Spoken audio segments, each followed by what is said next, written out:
Hi friends, मैं गुमान है। Welcome to movie shoovy. करते हैं आपस में एक पॉजिटिव सा नमस्कार और बात करते हैं बिजनेस एनालिसिस ऑफ फाइटर। उसको करने से पहले आपको एक मैं छोटा सा एग्जांपल देता हूँ। अगर आपने कोई होटल बनाया, ठीक है, होटल के अंदर थे 10 कमरे, उस 10 कमरों को आप एक साथ बेच देते हो या फिर अलग अलग ग्राहक आते हैं, अलग अलग टाइम पे उसको खरीदते रहते हैं और वो सॉफ्टवेयर की तरह, जैसे बोलते हैं ना सॉफ्टवेयर एज अ सर्विस, ऐसे कमरा एज अ सर्विस बार बार बार बार बार बार बार बार चढ़ता रहता है। तो इसका मतलब क्या हुआ कि आप एक ही चीज़ को कितनी जगहों पे मल्टीपल बार बेच सकते हैं। ठीक है, तो कुछ इसी तरीके से फिल्मों का जो बिजनेस होता है वो भी चलता है कि एक प्रोडक्ट बना लिया, यानी कि एक वीडियो बना लिया जी हमने। अब ये वीडियो कहाँ कहाँ चल सकता है, चलो उसके ऊपर हम एक एनालिसिस करते हैं। आप पकड़ते हैं इसकी कॉस्ट। इसकी जो कॉस्ट है वो करीबन करीबन 200 करोड़ रुपए है। पीए मिला के 20 करोड़ रुपए और ऐड होते हैं, 20 से 25 करोड़ रुपए, तो 220 करोड़ रुपए इसकी लागत है। कुछ लोग इसको 250 करोड़ मानते हैं। मैं किसी डिस्प्यूट में नहीं पड़ना चाहता हूँ।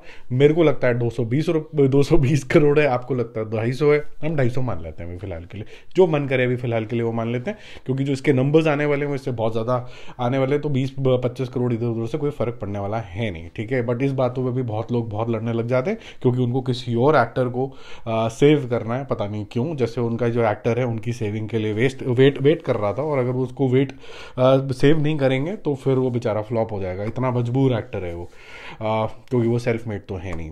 सबको पता है मैं किसकी बात कर रहा हूँ। वो खुद सेल्फ मेड है, और ये जो बेवकूफ़ फैन फॉलोइंग उन्होंने बना रखी है वो बिल्कुल गधे हैं। अपने जो एक्टर है, इतना बड़ा एक्टर है, उसके ऊपर थोड़ा भरोसा रखें। तो प्रोड्यूसर जो हैं और जो इसके डिस्ट्रीब्यूटर हैं, मार्फ्लेक्स और वायाकॉम, उन्होंने खुद ही ने इसको डिस्ट्रीब्यूट करी है। तो एक लेयर हटा देना, एक इंटेलिजेंट टेक था इसके अंदर। कई बार जो एक्टर होता है या डिस्ट्रीब्यूटर होता है, जैसे डंकी के केस के अंदर था एक्टर और डायरेक्टर, तो उसमें क्या होता है कि आप जो कॉस्ट होती है वो सेव कर लेते हो और मूवी को एक इकोनॉमिकल तरीके से बनाते हो, और फिर बोलते हो कि हम प्रॉफिट शेयरिंग कर लेंगे। रिस्क हमारा है, अब वो कम भी हो सकता है, ज़्यादा भी हो सकता है, फेयर इनफ।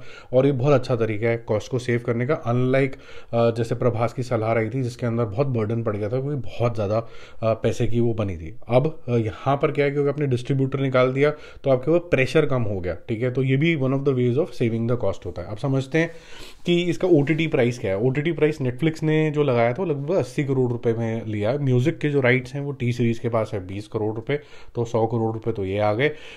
टीवी का जो स्ट्रीमिंग राइट्स है, नॉन थिएटिकल जितने भी जगह पे ये जाता है, जैसे इन फ्लाइट वगैरह, ये सब टीवी सब कुछ मिला मिलू के लगभग 100 करोड़ रुपए की डील एक और है। तो 200 करोड़ तो इन्होंने कमा लिए।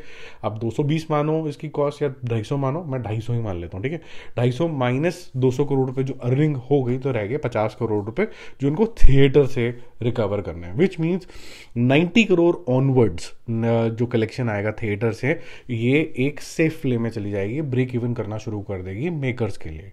150 करोड़ रुपए थिएटर के अंदर ये सुपर हिट के जोन के अंदर जानी शुरू हो जाएगी। बट दैट्स नॉट हाउ जनता जनार्दन चीज़ ना। ये तो वो मिठाई वाले की बात होगी, या फिर वो होटल बनाने वाले की बात होगी। उसने बोला जो मैंने पैसे लगाए थे मेरे पास तो आ गए जी, मैंने तो कमा लिए। अब इसमें किसी का नुकसान भी नहीं हुआ अगर आप पूरी वैल्यू चेन में देखें, क्योंकि यहाँ पर अगर 150 करोड़ रुपए कोई कमा रहा है, तो बहुत ही अच्छे तरीके से 75 करोड़ रुपए लगभग लगभग एग्जीबिटर यानी कि पीवीआर जैसी सिंगल स्क्रीन और मल्टीप्लेक्स ने भी रख लिए, मेकर्स ने भी रख लिए, सबकी बल्ले बल्ले हो रही है। लेकिन जनता जनार्दन तो बोलते हैं नहीं नहीं नहीं नहीं, सुपर हिट होने के लिए आपको 250 ही क्रॉस करना पड़ेगा। ये वैसे इसका कोई लॉजिक तो नहीं बनता, बट ठीक है, अगर हम सेंटिमेंट्स की सिर्फ बात करें तो हम ऐसा देख सकते हैं इसको कि अगर इसकी मेकिंग कॉस्ट 220-250 जो भी आप कंसिडर करना चाहते हैं, तो ये अगर 400-450 करोड़ रुपए ग्रॉस अगर क्रॉस करती है तो ये फिर भी हिट हो जाएगी। अभी जैसे इसकी प्रोग्रेस चल रही है, तो ऐसा लग रहा है कि ये 120 करोड़ रुपए से 125 करोड़ रुपए के बीच में, तो ये फर्स्ट वीकेंड वाला जो होता है ना, जैसे एक्सटेंडेड वीकेंड, उसी के अंदर कर लेगी। और फर्स्ट वीक का जो बिजनेस है वो इसको 175 करोड़ तक पहुंचा देगा। तो ये अपना फर्स्ट वीक का जो बिजनेस है वो लगभग लगभग 250 करोड़ रुपए के ऊपर एंड करेगी, which means that it has a potential of touching 450-500 crore. अगर ये 450-500 करोड़ रुपीज टच कर लेती है, 450 करोड़ कर लेती है, तो सिर्फ थिएटर बिजनेस के अंदर भी बहुत बड़ी हिट हो जाएगी। और फिर आप ये कह सकते हैं कि ओटीटी, म्यूजिक और ये सब जो चीज़ें आई 200 करोड़ पे, वो और एक प्रॉफिट हो गया। अब नज़रिए का डिफरेंस है, और आप जो ट्रू जिसे कह सकते हैं सेंटिमेंट, उसका भी फर्क है। अब इसको एक और तरीके से समझते हैं। लोग मेकिंग कॉस्ट के अंदर पैसा इसीलिए ही ज़्यादा डाल रहे हैं, वो उसको इकोनॉमिकल तरीके से कम वीएफएक्स में भी बना सकते थे। तो उनको पता है कि इनकी ये जो कॉस्ट है अगर थिएटर से नहीं आएगी, कोई बहुत ज़्यादा लोग नहीं भी जाएंगे तो बाकी जगह से रिकवर हो जाएगी। तो वो उसको बांट बांट के चलते हैं कि भाई मैंने इतनी मूंगफली यहाँ बेची, इतनी मूंगफली यहाँ बेची, इतनी मूंगफली यहाँ बेची, टोटल प्रोडक्शन का मेरा इतना पैसा था, माइनस करा, मुझे इतनी प्रॉफिटेबिलिटी होगी।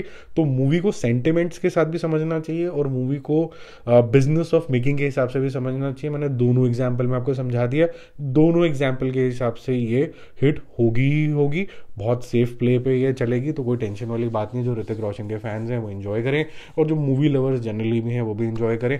आई थिंक इसको लेके कोई भी स्केयर है नहीं, और ऋतिक रोशन की जनरली मूवीज़ जो हैं वो चल जाती हैं। Is got immense star power and crowd pull and crowd love, so to से।